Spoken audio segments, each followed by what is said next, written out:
बिस्मिल्लाहिर्रहमानिर्रहीम। अस्सलाम वालेकुम। कैसे हैं स्टूडेंट्स? उम्मीद है कि सब खैरियत से होंगे। लिसानुल हिसाब के नए लेक्चर के साथ हम मौजूद हैं। मेरे सामने है मैथमेटिक्स की 10th क्लास की book Khyber Pakhtunkhwa textbook board Peshawar exercise number 3.4 variation से हमने स्टार्ट की हुई थी और हम तकरीबन कंप्लीट कर चुके थे क्वेश्चन 7 तक। और आज हम स्टार्ट करने जा रहे हैं जनाब क्वेश्चन नंबर 8 और उसके बाद है क्वेश्चन नंबर 9, एक जो कि उसने एक चैलेंज की फॉर्म में दिया हुआ है। इसको भी कंप्लीट करना है और फिर आज हम इंशाल्लाह इस एक्सरसाइज को कंप्लीट कर लेते हैं। ठीक है जी, देखते हैं जी क्वेश्चन नंबर 8 में क्या कहता है कि if 2x + 3y ratio 3x + 4z ratio 4z + 5x is equal to 4a - 5b ratio 3b - a ratio 2b - 3a। देखिए अब उसने इक्वालिटी की लेफ़्ट और राइट साइड पे 3 रेशोज़ दी हुई हैं। ठीक है, इसी तरीके से राइट पे भी। तो आपने ये प्रूव करना है कि ये 7x + 6y + 8z जो है वो 0 के इक्वल है। ठीक है जी, ये बिल्कुल इस तरह से a ratio b ratio c और ये इक्वल है किसी और 3 रेशोज़ के। अच्छा, आपका और मेरा वक्त बचाने के लिए मैंने सबसे पहले अपने पास गिवन और टू प्रूव और प्रूफ को स्टार्ट कर लिया है। यहाँ पे देखिए गिवन में मैंने तीनों रेशोज़ को लिखा, इसके बाद जो प्रूव करना था उस इक्वेशन को लिखा और अब मैं प्रूफ स्टार्ट करने जा रही हूँ जिसमें मैंने ये लिखा कि जैसा कि ये 3 रेशोज़ इन 3 रेशोज़ के इक्वल है। अच्छा, कभी आपके पास इस तरह की इक्वेशन आ जाए ना जिसमें लेफ़्ट साइड पे भी 3 रेशोज़ हों, राइट पे भी 3 रेशोज़ हों, तो आप उनको इस तरीके से लिख सकते हैं कि first ratio divided by this first ratio. ठीक है, फिर equal to second ratio divided by this second ratio and third ratio divided by third ratio. ठीक है, इसको मैं लिख लेती हूँ अपने पास।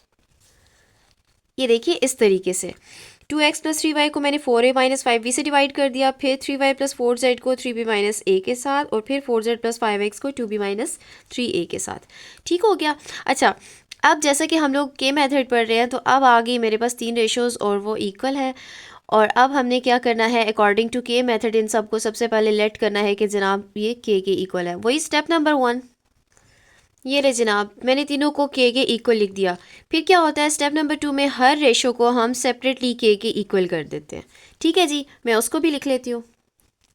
ये तो कॉमन है। ठीक है, ये स्टेप भी कॉमन है जैसा कि हमने के मेथड में पहले सीखा। अब मैंने हर इक्वेशन को हर रेशो को के इक्वल कर दिया। अब नेक्स्ट स्टेप में सारे डिनोमिनेटर्स को के साथ मल्टीप्लाई कर लेते हैं और फिर हमारे पास ये स्टेप नंबर 3 हो जाएगा।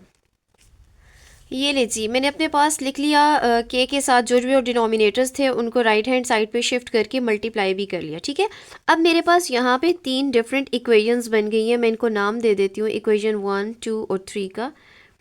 ठीक है, अब आपने क्या करना है, देखिए मैंने आपसे ये कहा था कि टू प्रूव वाले क्वेश्चंस में किसी को भी पता नहीं होता कि अब हम जो करने जा रहे हैं, यहाँ तक के कॉमन स्टेप्स है ये तो बिल्कुल आप इजी होके कर लें। इससे अगला स्टेप ऐड करना है, सब्ट्रैक्ट करना है, किसी के साथ मल्टीप्लाई करना पड़ेगा, ये हमने थोड़ा सोचना ही होता है। और कंफर्म इसलिए नहीं होता क्योंकि आगे जाके मुमकिन है कुछ नया करना पड़े।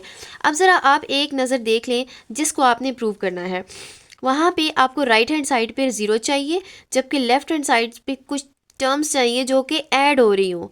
तो अब हमारे पास लेफ़्ट हैंड साइड पे टर्म्स तो आ रही हैं, अगर मैं तीनों इक्वेशंस को ऐड कर भी लूँ तो लेफ़्ट हैंड साइड पे टर्म्स तो आ रही है, राइट हैंड साइड पे 0 कैसे आएगा ये तो सॉल्व करके पता चलेगा। तो हम एक ट्राई कर लेते हैं तीनों इक्वेशंस को ऐड करने की। मुमकिन है तीनों इक्वेशंस को ऐड करने से ये ऐसा हो जाए। तो मैं एक स्टेप लिख लेती हूँ अपने पास। अगर आप एग्ज़ाम्स में हैं तो आपने ये स्टेप रफली कर लेना है ताकि कन्फर्म हो जाए कि ये ऐड ही करना है।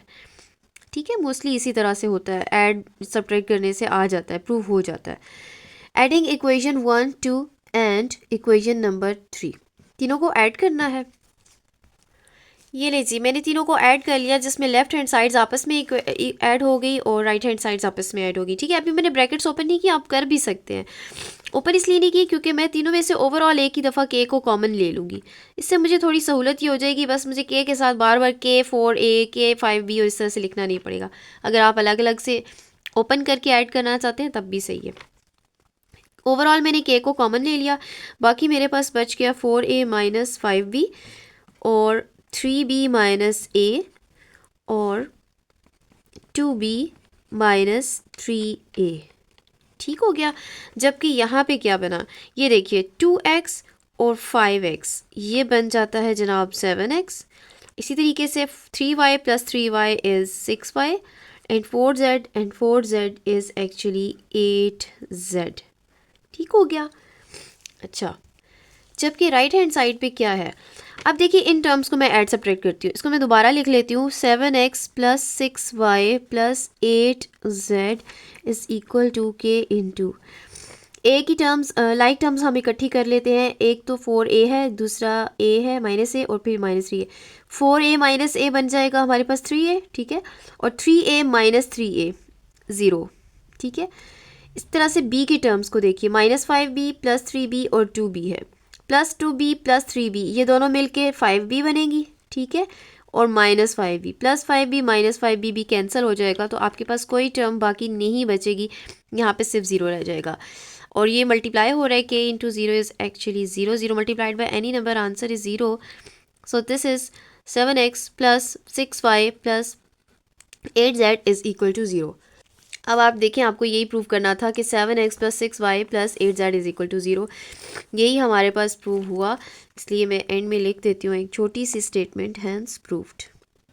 ठीक हो गया। चलिए जी, नेक्स्ट और लास्ट क्वेश्चन जो कि उसने चैलेंज के साथ हमें दिया हुआ है, अब उसको सॉल्व करते हैं। उसमें वो ये कहता है कि if a minus B by D minus E is equal to B minus C by E minus F. अच्छा, यहाँ ब्रैकेट्स ना भी लगाता तब भी इसमें कोई इशू नहीं है, क्योंकि बाहर कोई भी ऑपरेटर नहीं है, ठीक है। एनीवेज हो सकता है वो उसने पूरा न्यूमरेटर को वाजे करने के लिए लिखा हो। अच्छा, then each of the following then each of them is equal to, यानी ये दोनों जो रेशोज़ हैं वो इसके इक्वल है, ये आपको प्रूव करना है, ठीक है। तो ये सब हो जाएगा given and this is to prove, और फिर इसके के मेथड से स्टार्ट करते हैं जी। क्वेश्चन मैंने अपने पास नोट डाउन कर लिया है, जो आपको गिवन थी 2 रेशोज़, और जो आपने प्रूव करना है वो भी लिख लिया। अब मैं अपना प्रूफ स्टार्ट करने जा रही हूँ, और सबसे पहले जो स्टेप नंबर 1 है, बिल्कुल उसी तरीके से कि हमने लेट करना है कि जो 2 रेशोज़ हमारे पास इक्वल हैं वो के इक्वल है, ठीक है जी। ये हमने सपोज कर लिया। उसके बाद क्या होता है, स्टेप नंबर 2 में हम क्या करते हैं कि हर रेशो को अलग से के इक्वल कर देना है। a minus B by D minus E is equal to K, and b minus C by E minus F is equal to K. ठीक हो गया। फिर क्या होता है, फिर जनाब डिनोमिनेटर्स को हम के से मल्टीप्लाई कर देते हैं, ये हो जाता है हमारा अगला स्टेप।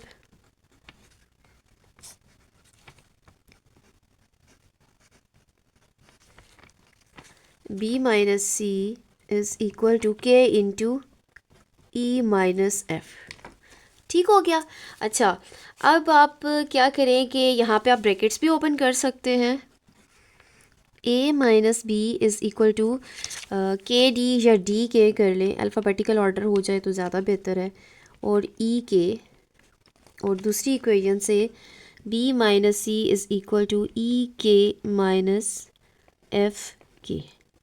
अच्छा, अब ज़रा आप आ जाइए, जो आपने प्रूव करना है उसको देखें।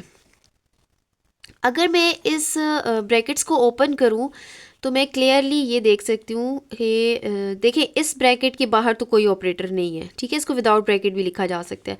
अलबत्ता इस ब्रैकेट के बाहर बी ऑपरेटर है, यानी दूसरे लफ्ज़ों में अगर मैं इसको ओपन करूँ तो ये बनता है बी एफ़। मैं यहाँ पे ज़रा साइड पे आपको समझाने के लिए लिखती हूँ।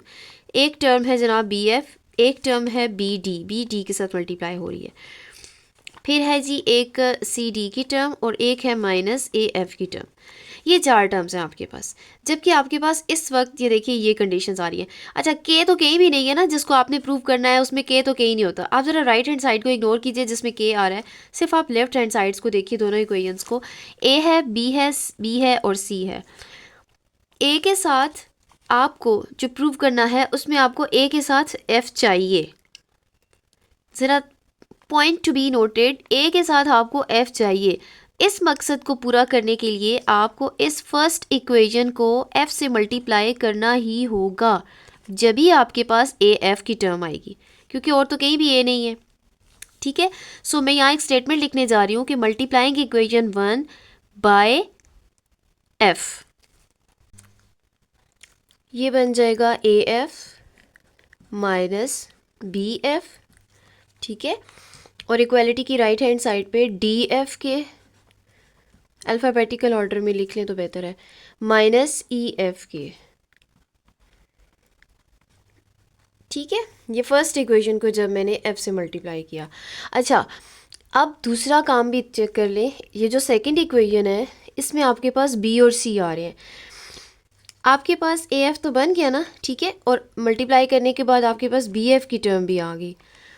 अब बी और सी के साथ आपको क्या चाहिए, आपने जो प्रूव करना है उसमें आपको बी और सी के साथ डी चाहिए। तो इसका मतलब ये है कि सेकंड इक्वेशन को आप डी से मल्टीप्लाई करें तो आपके पास बी डी और सी डी की टर्म्स आ जाएंगी। So multiplying equation 2 by D, तो ये बन जाएगा B D minus C D is equal to D E K minus D F के। ये ठीक हो गया जी। अब ये जो दो नई इक्वेशंस आई हैं मल्टीप्लिकेशंस के बाद, इनको मैं नाम दे देती हूँ 3 एंड 4, इक्वेशन 3 एंड 4।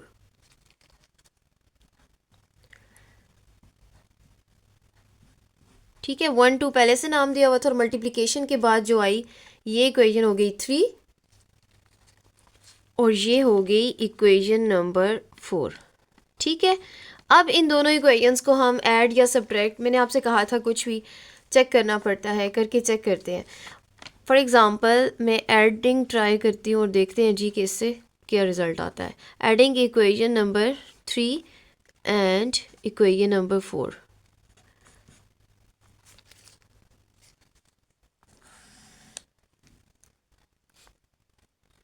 अब यहाँ पे लाइक टर्म्स तो है नहीं, ये इसी तरह से आ जाएगा A F minus B F plus B D minus C D.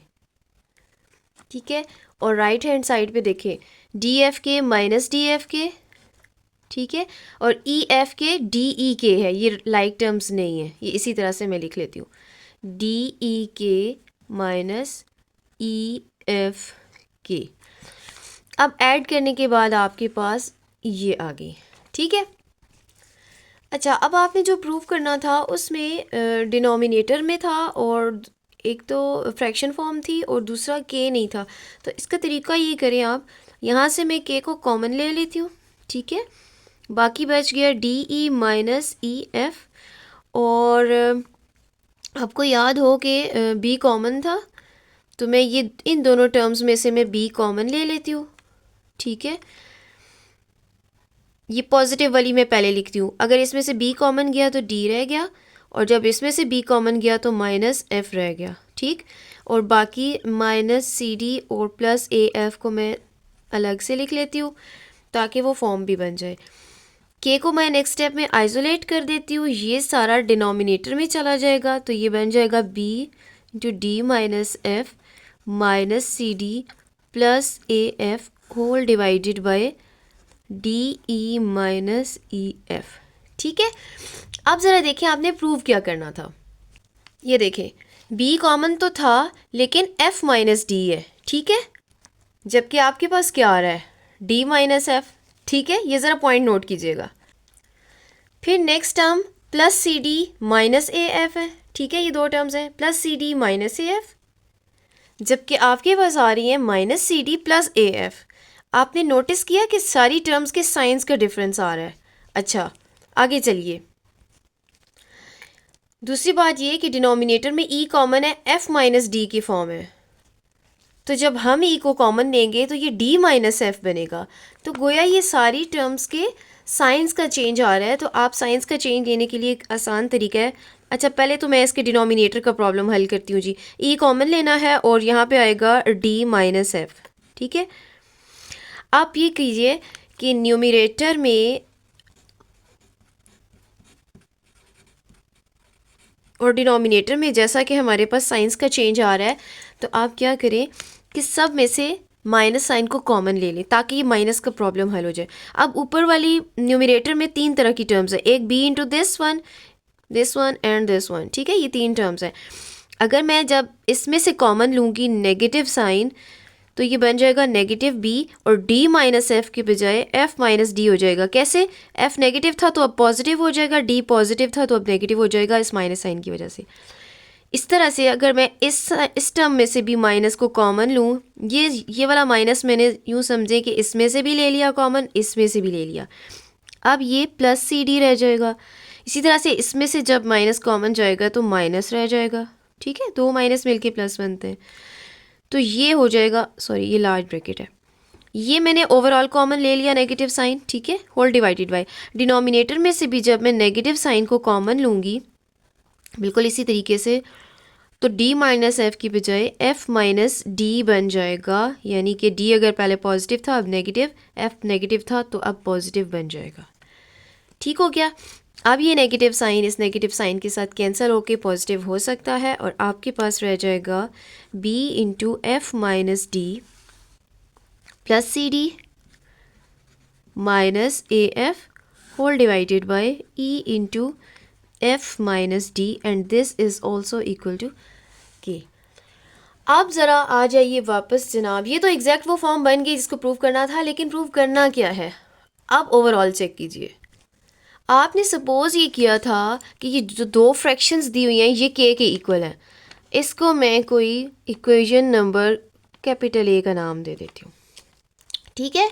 और अभी जो आपके पास ये वाली फॉर्म आ गई है इसको मैं कैपिटल बी का नाम दे देती हूँ, इक्वेशन ए और इक्वेशन बी का।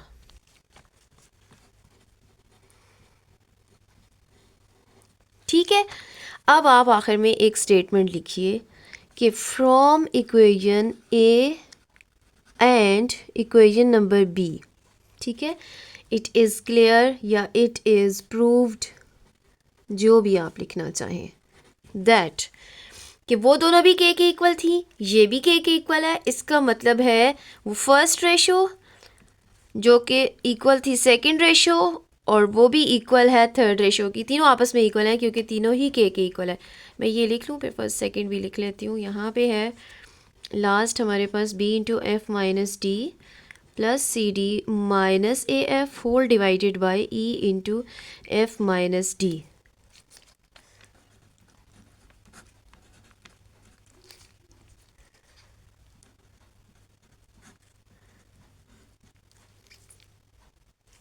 ठीक हो गया।